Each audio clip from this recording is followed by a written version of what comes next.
అంటే ముఖ్యంగా జగన్మోహన్ రెడ్డి గారు మొన్న ఇక్కడ బోట్లు గుద్దినప్పుడు కూడా అంటే ఇక్కడ బోట్లు కూడా వాళ్ళవే అని చెప్తున్నారు. అంటే మీ ఇప్పుడు ఈ కృష్ణా పరివాహక ప్రాంతాల్లో మీరు కూడా ఉన్నారు కాబట్టి అంటే నిజంగానే అది కుట్ర జరిగిందని మీరు భావిస్తున్నారు? 100కి 100% భావిస్తామండి. ఎందుకంటే బాబాయ్ గొడ్ల పోటీకే ఇంతవరకు ఎలాంటి ఆదరణ లేదు, అలాంటి సుగాలి ప్రీతి కేసుకి ఎలాంటి ఆదరణ లేదు. మనోడు జగన్మోహన్ రెడ్డి అనేవాడే క్రైమ్ స్టార్. అలాంటి క్రైమ్ స్టార్ ఇలాంటి కుట్రలు చేయలేదు అంటే నమ్మే పరిస్థితుల్లో ఆంధ్రప్రదేశ్ ప్రజానీకం అయితే లేదు. 100% కుట్రపూరిత వ్యవస్థలే జరుగుతాయి. ఓకే, మరి ఎలాంటి వ్యక్తికి రాజకీయ భవిష్యత్తు ఉంటది అంటారా? రాజకీయం ఇంకెక్కడ రాజకీయ భవిష్యత్తు సార్? ఉన్న 11 మంది అమ్మాయిలు కూడా దావ చూసుకున్నారు. చివరికి 1 మ్యాన్ సింగిల్స్ ఎక్కడ ఉంటాడంటే నాంపల్లి కోర్టుకి వెళ్ళే రోజులు కూడా దగ్గరలో ఉన్నాయి. అతి దగ్గరలోనే అన్నయ్య కూడా అక్కడే ఉంటాడు. శూన్యం అయిపోయింది ఇక్కడ పరిస్థితి, తారుమారు అయిపోయింది. అంతే అంటారు, అంతే, ఎలాంటి సందేహం లేదు అందులో.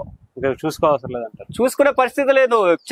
అరవకొరగో 11 మంది ఉన్నారు, 10 మంది వెళ్ళిపోతారు. మనోడే నాంపల్లిలోకి వెళ్ళి అక్కడ కూర్చుంటాడు. నెక్స్ట్ ఎలక్షన్స్ కి అసలు కూటమికి గానీ డిపాజిట్లు కూడా రావంటున్నాడు జగన్మోహన్ రెడ్డి గారు. అసలు పోటీ చేయడానికి కూడా నాకు తెలిసి బయటకు వచ్చే పరిస్థితి అయితే ఈసారి వైఎస్ఆర్ కాంగ్రెస్ పార్టీ ఉండదు. ఎందుకంటే పార్టీ అతలకొతలం అయిపోయింది. ఉన్నోళ్ళు కూడా ఏ చెట్టు మీద కూడా ఉందని చూసుకునే పరిస్థితి ఉంది. మా అన్నయ్య కూడా కేసుల్లో ఎక్కడ మళ్ళీ లోపలేస్తారని ఒక భయంతో ప్రజల మధ్య తిరుగుతున్నాడు తప్ప అది ప్రజల మీద ప్రేమ అయితే ఎలాంటి పరిస్థితులు కాదు.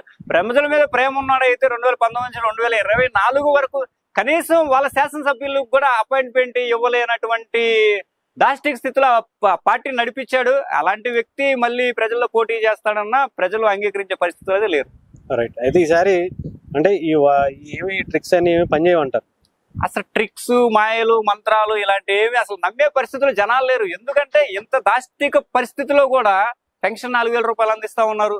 మరి వరద బాధ్యతలు, ప్రకృతి విపత్తులు వచ్చినా కూడా అండగా నిలబడి స్వయాన ముఖ్యమంత్రి, ఉప ముఖ్యమంత్రి గారు, అలాగే లోకేష్ గారు కూడా నేరుగా ప్రజలకు వెళ్ళి వాళ్ళ మమ్మకమయ్యి ఇంత అండగా నిలబడుతున్నప్పుడు ఇంక ప్రజలు ఎలా నమ్ముతారు? నమ్మరు.